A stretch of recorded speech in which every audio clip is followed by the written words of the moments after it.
Hello guys, आपका स्वागत है हमारे जेगी स्टडी स्टफ में। आज की वीडियो में बात करेंगे डी कॉलेज के 4th सेमेस्टर के स्टूडेंट जिनका एग्जाम है बीए प्रोग्राम से वो बिलोंग करते हैं और साथ ही साथ उनका एग्जाम है हिस्ट्री का, मतलब कि आज उनका एग्ज़ाम है। और साथ ही साथ उनके एग्ज़ाम में जो लास्ट क्वेश्चन है वो जिसमें 4 ऑप्शन दे रखे होते हैं, देन उनमें से आपको 2 करने होते हैं और उनमें से एक पॉइंट जो कैबिनेट मिशन है वो ज़्यादा से ज़्यादा आने के चांसेस है और ये कई बार आ चुका है।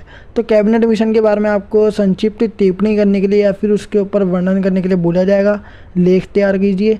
तो आपके इसी बारे में मैं आपको इस वीडियो में बताऊँगा, कैबिनेट मिशन की सारी इन्फॉर्मेशन।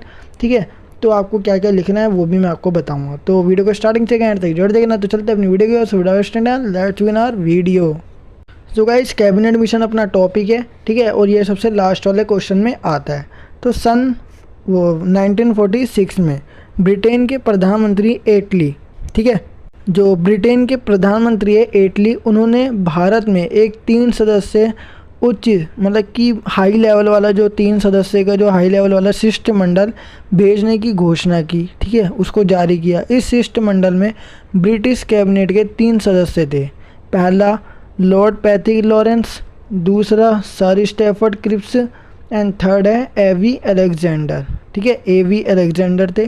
तो ये 3 थे ब्रिटिश कैबिनेट के 3 सदस्य, ठीक है, जो भेजे गए थे घोषणा के दौरान। इस मिशन को विशेष अधिकार दिए गए थे।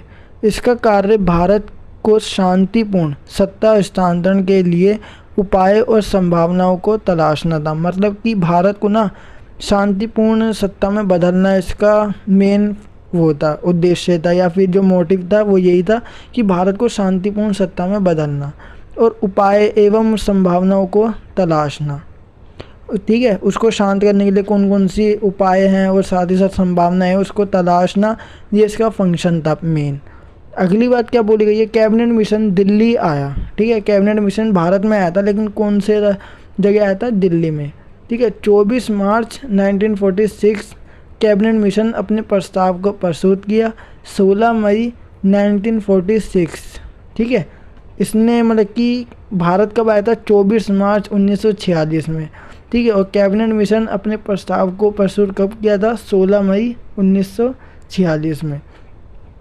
आगे क्या बोला गया, कैबिनेट मिशन 1946 का उद्देश्य क्या था। पहला संविधान सभा का वो गठन करना, ठीक है, जिसमें संविधान से रिलेटेड या संविधान की जो रचना है वो इसी में की गई थी, ये मुख्य उद्देश्य था इसका। दूसरी बात, भारत का विभाजन, ये गौण उद्देश्य, ठीक है।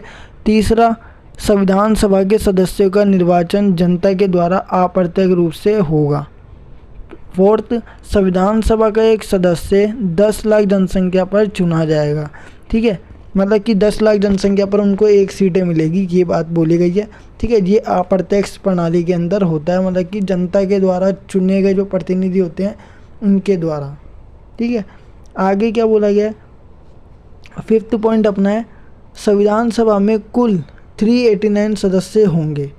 इनमें से 296 सदस्य निर्वाचित होंगे और 93 में सदस्य मनोनीत होंगे, जिसमें से 14 सदस्य राजस्थान से शामिल होंगे, ठीक है, राजस्थान से चुने जाएंगे। देश के मुख्य दलों की मदद से कार्यकारी परिषद का गठन मिशन ने, ठीक है, गठन मिशन ने भारतीय राष्ट्रीय कांग्रेस और ऑल इंडिया मुस्लिम लीग के प्रतिनिधित्व के बातचीत की।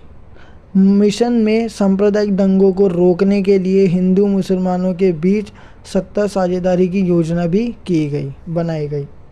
इसमें ज़्यादातर कुछ नहीं है, इसमें बस डाटा बता रखा है कि दिल्ली वो कब आया था, उसने प्रस्ताव कब पेश किया था और उसने जो उद्देश्य तैयार किए वो उसने कब किए थे, 1946 में, ठीक है, और उसके 5 उद्देश्य थे और साथ ही साथ कितने सदस्य होंगे, ठीक है, और एक सदस्य कितनी जनसंख्या पे चुना जाएगा और साथ ही साथ राजस्थान से कितने सदस्य चुने जाएंगे, ठीक है, और कितने सदस्य कहाँ से चुने जाएंगे। तो इसी के बारे में इसमें बताया गया है कैबिनेट मिशन में, ठीक है। ये ब्रिटेन के प्रधानमंत्री एटली ने भारत में भेजा था, ठीक है, घोषणा की थी और उसी के थ्रू यहाँ पर वो आया था। और वो भारत में तो आया था लेकिन कौन से राज्य में, वो एरिया में आया था, वो दिल्ली में, ठीक है। सो गाइस ये थी अपनी कैबिनेट मिशन से रिलेटेड थोड़ी सी इन्फॉर्मेशन। एंड अगर कैबिनेट मिशन आपको दिखता है आपके एग्जाम में तो आपको यही एज इट इज़ फिलअप कर देना है। सो गाइस ये थी हमारी आज की वीडियो। आई होप आपको वीडियो जरूर पसंद होगी। अगर आपको वीडियो पसंद है तो वीडियो को लाइक शेयर कमेंट करना बिल्कुल ना भूलिए।